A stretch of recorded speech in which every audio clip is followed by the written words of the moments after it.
Medok'tan Garcinia Gel 8'de sağlığı sunar. 8'de sağlık programı kaldığı yerden devam ediyor. Şimdiki konuğumuz ortodonti uzmanı Doktor Hülya Yardımcı. Hoş geldiniz hocam. Hoş bulduk. Nasılsınız? Hoş geldiniz. Teşekkürler. Sizden Sağ olun, çok teşekkürler. Hocam hemen bir soru soracağım size. Ortodontik tedaviyi kimler tercih etmeli? Hangi grup hasta sizlere yönlendirilmeli? Ortodonti aslında biz şu anda bu kadar dijitalleşmeyle birlikte herkese hitap ediyoruz. Önce burada böyle bir bunu açmak lazım. Hani eskiden sadece böyle çocuklar görebilirdi diye bir algı var ya. Şu anda biz 6 yaşından 60 yaşına kadar tüm yaş aralığına hitap edebiliyoruz. Tüm yaştaki hastalarımıza hiç yaşı problem olmadan tedavilerimizi yapabiliyoruz.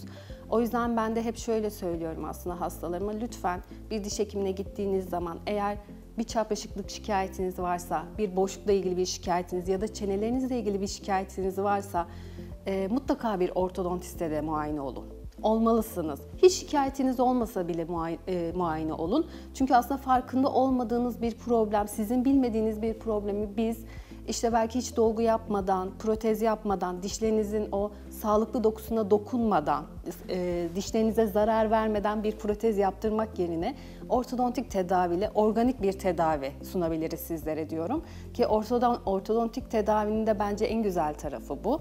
Biz hastalarımıza gerçekten organik bir tedavi sunuyoruz. Kendi dişlerini koruyoruz, kendi dişlerini sıralıyoruz, çapraşıklığını düzeltebiliyoruz, boşluğunu kapatabiliyoruz. Belki işte hastanın çeneleriyle ilgili bir problem var, bunları düzeltebiliyoruz. Bu şekilde o yüzden bütün hastalar mutlaka bize bir kere muayene olsunlar. Hastalarımız aslında eskiden hep böyle çocuklarını getirirdi. Şimdi kendileri de muayene oluyorlar. Evet. Biz de olalım mı hocam diyorlar mesela. Evet lütfen olun diyorum. Mutlaka danışın, başvurun. İşte protez işte özellikle hani bu zaman son zamanlarda daha güzel gülümsemek istiyor ya herkes, daha beyaz, daha gülüş sıralı. estetiğiyle ilgili. Evet. Gülüş estetiği yaptırırken bile ilk önce ne kadar çok düzgün dişlerimiz varsa diş dokularımıza o kadar az zarar vererek bizler protez yaptırırsak eğer hem sağlıklı dokumuz yani organlarımızı korumuş oluruz hem de hastamızın istediği estetik beklentiyi de karşılamış oluruz. Yani sonuçta biz sadece estetik olarak bakmamalıyız hekimler olarak. Altyapısını oluşturmuş oluyoruz birazcık. Evet, sağlık yani sağlığı da korumamız lazım. Burada özellikle yetişkinlere hitap edebilmemizin en önemli sebebi de bizim tekniklerimiz değişti. Yani tekniklerimiz artık işte eskiden daha çok zaman alan uzun süreçlere sebep olduğu için artık ortodontik tedaviler ciddi anlamda süreleri çok kısaldı. Bunu hastalarımız öğrendiğinde zaten evet biz de ortodontik tedavi görelim. İşte teknik değiştiği için özellikle konuşacağız zaten. Şeffaf plaklar günümüze çok hızlı bir şekilde özellikle ortodontiye hızlı bir şekilde giriş yaptığı için yetişkin hastalarımız rahatlıkla bizlere başvurabilirler. Evet. Peki bu şeffaf plaklar bizim bildiğimiz geleneksel yöntemlerden farkı nedir? Gerçekten çok farklı. Yani çalışma sistemleri çok farklı.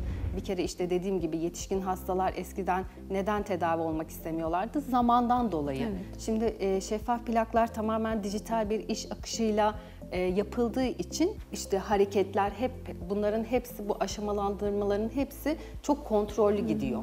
Ve biz hastalarımızı bu sebeple çok daha kısa sürelerde tedavi edebiliyoruz. Adı üstünde şeffaf olması zaten onun estetik ve görünmez bir tedavi olması da hastalarımızın ilk tercihlerinden biri. Çünkü o metal görüntüye maruz kalmak istemiyorlardı eskiden hastalarımız. Bir de uzun süre ya da bakımı zaten tel tedavilerin çok daha emek gerektiren bir tedavi şeklidir tel tedavileri. Çünkü onları hastalar kendileri çıkaramazlar. Daha uzun süre evde bakım yapmaları gerekir ya da bir restoranta gittiklerinde ama şeffaf plakları hastalarımız istedikleri zaman çıkarırlar. İstedikleri yemekleri yerler, dişlerini fırçalarlar rahatlıkla, diş ipini kullanırlar. Ondan sonra plaklarını da temizlerler, geri takarlar rahatlıkla.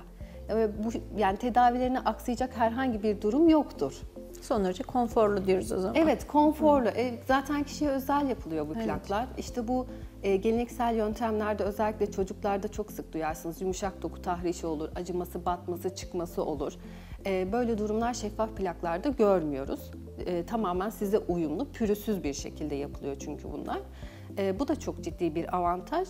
Zamanı zaten söyledik. Çok ciddi bir zaman alıyoruz biz şeffaf plak tekniğiyle. Bir de şeffaf plakta özellikle kontrol sıklığının olmaması bence çok önemli. Geleneksel yöntemlerde biz hastalarımızı işte 4 ile 6 haftada bir kliniğimize ziyaret etmelerinizi isteriz. Onları görmek isteriz. Ama şeffaf plaklarda biz hastalarımızı planlarız, plaklarını teslim ederiz. Onlar plaklarını takarlar. En son plağa kadar görmek zorunda değiliz hastalarımızı çoğu planlamamızda.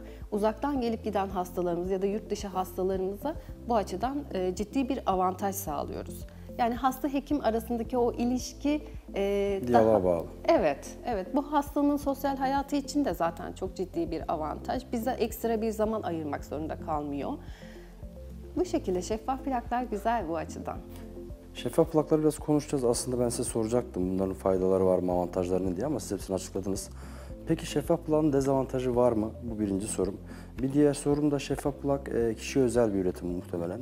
Evet. Ve bir yaş grubu var mı? Bu yaştan itibaren uygun ya da bu yaş için uygundur değildir diye bir kriteri var mı? Hocam şöyle, 7 yaşından itibaren biz bütün hastalara uygulayabiliyoruz. Yani büyük yaş aralığı sınırımız yok ama 7-8 yaşından sonra tüm hastalarımıza uygulayabiliyoruz. Dezavantajı ya da herhangi bir komplikatif bir durumu var mı? Tabii ki bütün tekniklerin kendi içerisinde avantajları ve dezavantajları var. Eğer siz plaklarınızı takmazsanız tedaviniz ilerlemez. Bunun en büyük dezavantajı bu. Yani disiplinli bir hasta olmanız gerekiyor bu açıdan. Plaklarınıza sahip çıkmanız gerekiyor. Kaybetmemeniz gerekiyor. Sırasını bozmamanız gerekiyor. Çünkü bu tedaviniz boyunca her hafta değiştirdiğiniz bir plak serisi var. Bir tane plağınız yok. Her hafta işte mesela pazartesi günde her pazartesi plaklarınızı yeniliyorsunuz gibi. Bunu biraz disiplin gerektiren bir tedavi şekli. Evet. Onun dışında bir dezavantajı yok.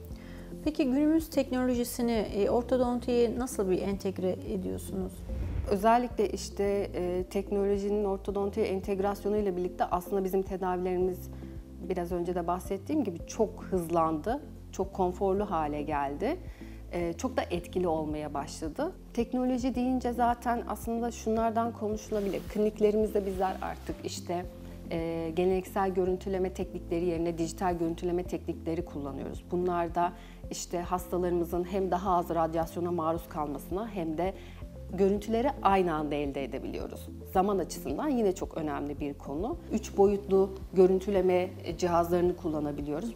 Bu şekilde de bu maksilofasyal bölgesi dediğimiz için bizim işte üst çene ve alt çeneyi ilgilendiren tüm anatomik oluşumları, çalıştığımız alandaki kemik miktarlarını ya da işte yani bizimle ilgili tüm yerleri 3 boyutlu olarak görmek hem tedavimizin başarısını etkiliyor, arttırıyor hem de komplikasyonları en aza indiriyor. O yüzden biz yani ortodontide teknolojisiz hiçbir şey yapamayız şu anda. Teknoloji arttıkça ortodontide bunun devamını sağlamak zorunda.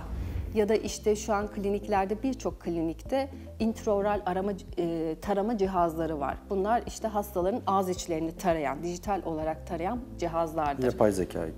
Aynen öyle hocam. Yani bunların sayesinde biz bu geleneksel ölçüler yerine hastalarımızı dijital olarak tarıyoruz ve taradıktan sonra işte bir ekrana aktarılmış oluyor. Ve biz işte bilgisayarımızın önünde bir hekim olarak hastayla değil de işte masa başında hastalarımızın diş hareketlerini nasıl olmasını istiyorsak işte çapraşını düzeltiyoruz, boşluğunu düzeltiyoruz.